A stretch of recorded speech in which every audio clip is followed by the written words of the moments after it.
والسلام على سيد الأنبياء والمرسلين.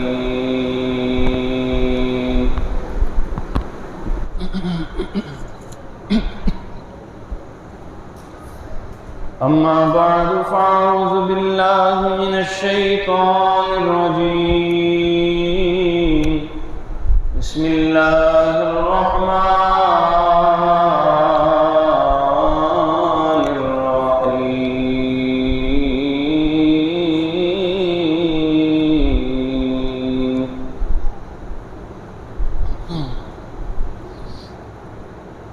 إن الله وملائكته يصلون على النبي. اچھی بولو حق نبی صاحب، ایدے تو اچھی بولو حق نبی. یا ایوہا الذین آمنوا صلوا علیہ وسلموا تسلیما. اللهم صل على سيدنا مولانا محمد معدن الجود والكرم وآله وبارك وسلم. صلي عليه صلاة وسلام عليك يا سيدي يا مكي يا مدني يا عربي يا قرشي يا هاشمي يا مطلبي يا رسول الله صلى الله تعالى عليه وآله وسلم. بندہ پروردگارم امت احمد نبی، دوست دار چار یارم تابع اولاد علی،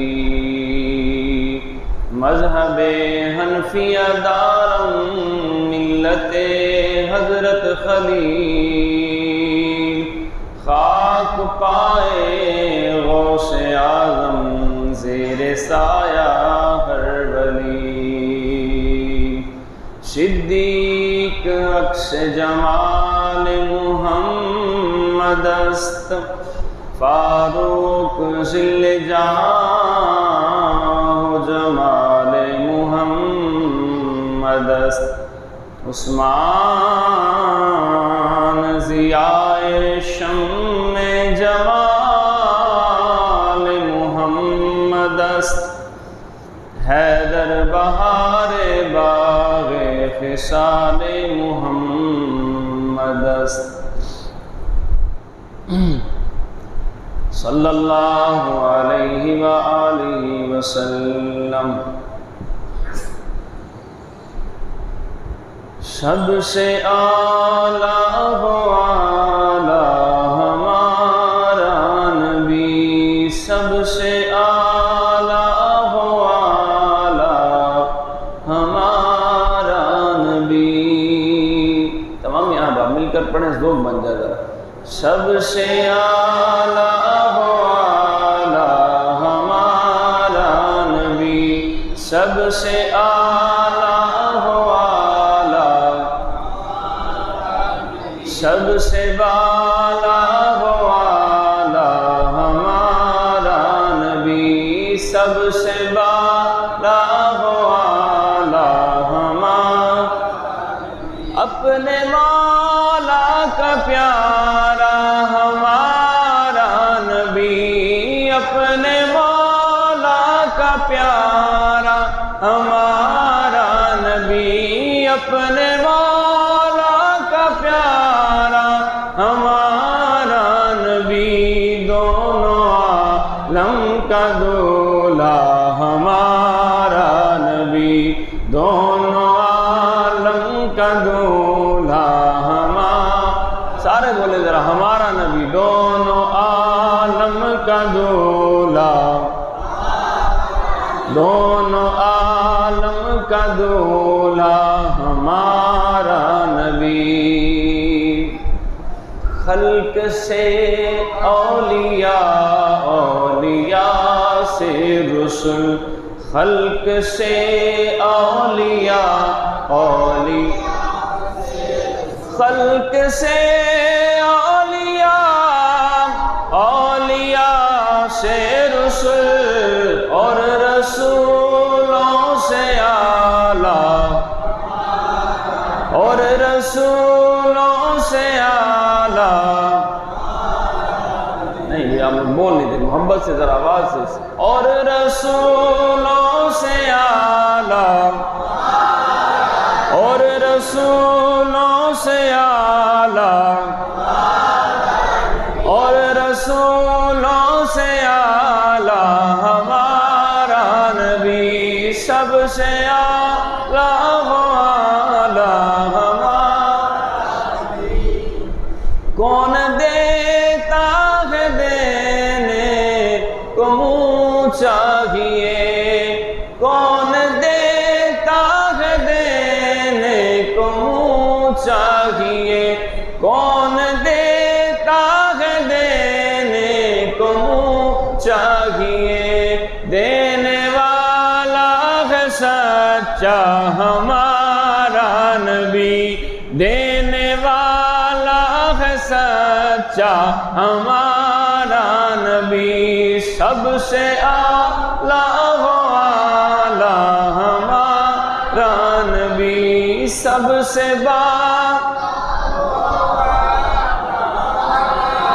حضرت سیدنا ابراہیم بن ادہم علیہ رحمۃ اللہ الاکرم کی خدمت میں ایک شخص حاضر ہوا، عرض کی عالی جاں مجھ سے بہت گناہ سرزد ہوتے ہیں،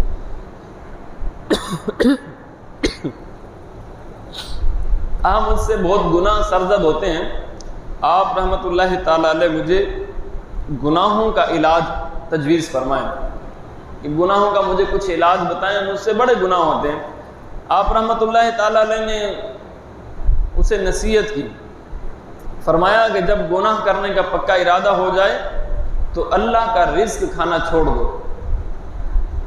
جب گناہ کرنے کا پکا ارادہ ہو جائے تو کیا کرو جی؟ سارے بولیں کیا کرو؟ اللہ کا رزق کھانا، اللہ کا رزق کھانا چھوڑ دو۔ جب گناہ کرنے کا ارادہ ہو تو پھر اللہ کا رزق چھوڑ دو، پھر کسی اور کا جا کے رزق کھاؤ گے، کسی اور سے کھاؤ گے۔ تو اس نے حیرت سے عرض کیا، حضرت آپ کیسی نصیحت کر رہے ہیں؟ یہ کیسے ہو سکتا ہے کہ جبکہ رزاق تو وہی رب ہے، بھائی رزاق تو وہی رب ہے، تو میں اس کی روزی بھلا کیسے چھوڑ سکتا ہوں؟ اگر میں اس کی روزی چھوڑ دوں تو پھر کھاؤں گا کہاں سے؟ کیونکہ رزاق تو وہی ہے، رزق کی تقسیم تو وہی کرتا ہے۔ آپ رحمۃ اللہ تعالی علیہ نے ارشاد فرمایا، دیکھو کتنی بری بات ہے کہ جس پروردگار عز و جل کی تم روزی کھاؤ پھر اس کے ہی گناہ کرو، پھر اس کے سامنے ہی گناہ کرو، اس کی نافرمانی کرو، اس کی ہی بات نہ مانو۔ کتنا بری بات ہے کہ جس کا رزق کھاؤ تو پھر اس کا کہا بھی مانو، کہ جس کا رزق کھاؤ تو پھر اس کا کہا بھی مانو، کہ اگر اس کے گھر سے آواز آ جائے حی علی الفلاح کی طرف تو پھر سارے کام کاج چھوڑ کر مسجد میں پہنچ جاؤ گے۔ پھر آپ رحمۃ اللہ تعالی علیہ نے اس کو دوسری بات فرمائی کہ جب بھی گناہ کا ارادہ ہو جائے تو اللہ عز و جل کے ملک سے باہر نکل جاؤ، اللہ کے ملک سے باہر نکل جاؤ۔ بھائی اس اللہ کے ملک کے علاوہ بھی کوئی ملک ہے؟ بھائی جس کونے میں بھی جاؤ کائنات کے، جس جگہ پہ بھی جاؤ گے تو وہ جگہ کس کی ہے؟ وہ میرے رب کی ہے۔ بھئی ایسا تو کوئی کونا نہیں ہے کہ جہاں ہم نکل جائیں، جہاں رب کی دھرتی ختم ہو جائے، رب کی جگہ ختم ہو جائے، تو ایسی تو کچھ بھی نہیں ہے۔ تو آپ نے فرمایا جب تیرا ارادہ ہو جائے کہ گناہ کا پکا ارادہ ہو جائے تو پھر تو اللہ عز و جل کے ملک سے باہر نکل جا۔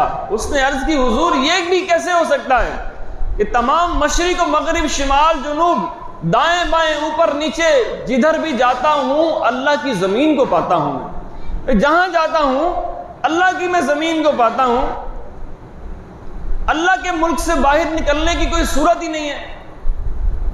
آپ رحمۃ اللہ تعالی علیہ نے ارشاد فرمایا، دیکھو کتنی بری بات ہے کہ اللہ عز و جل کے ملک میں بھی رہو، اس کی نافرمانی بھی کرو، کتنی بری بات ہے۔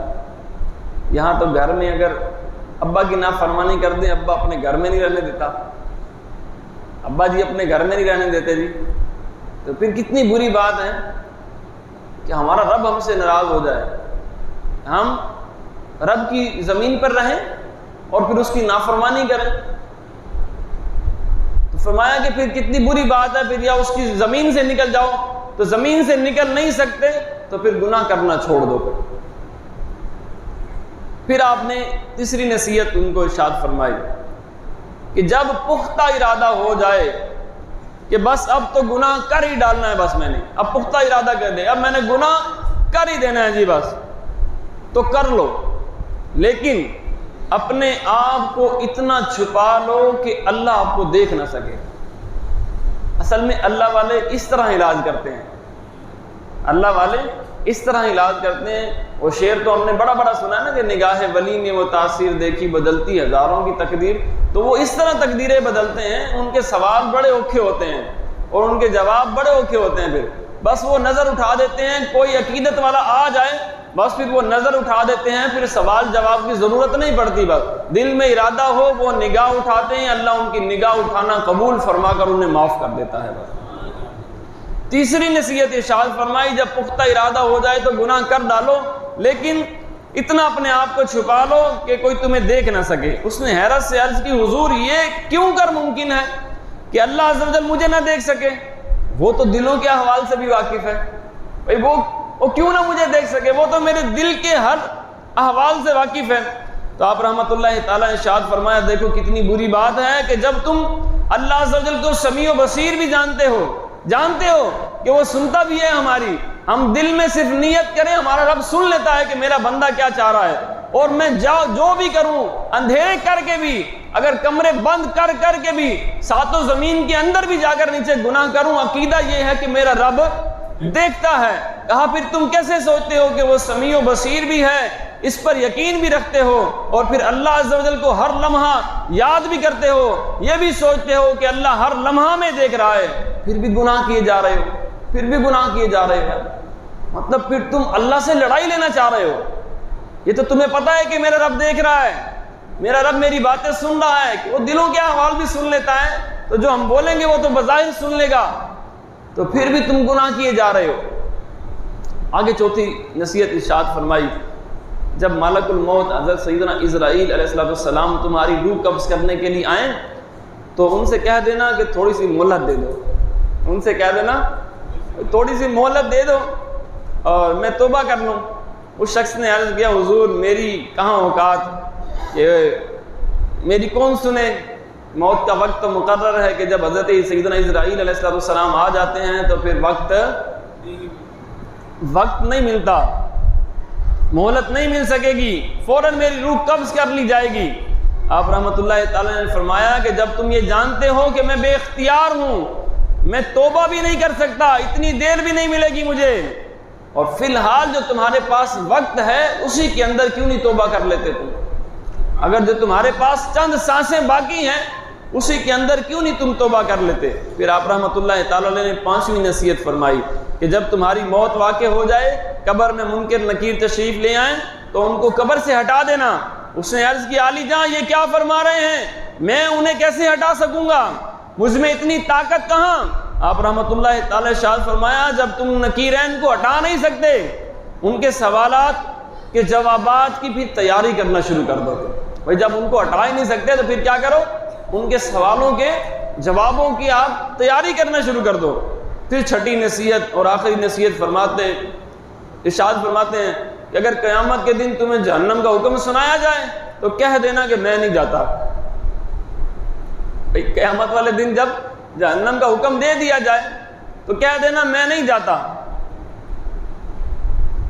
اس نے عرض کی حضور وہاں تو گھسیٹ کر فرشتے جہنم میں ڈال دیں گے، وہاں تو کسی کی طاقت بھی نہیں ہوگی، وہاں تو کوئی روک بھی نہیں سکے گا، کوئی ٹوک بھی نہیں سکے گا، نہ وہاں مال چلتا ہے، نہ پیسہ چلتا ہے، نہ رشوت چلتی ہے۔ کہا وہاں تو گھسیٹ کر دوزخ میں ڈال دیا جائے گا۔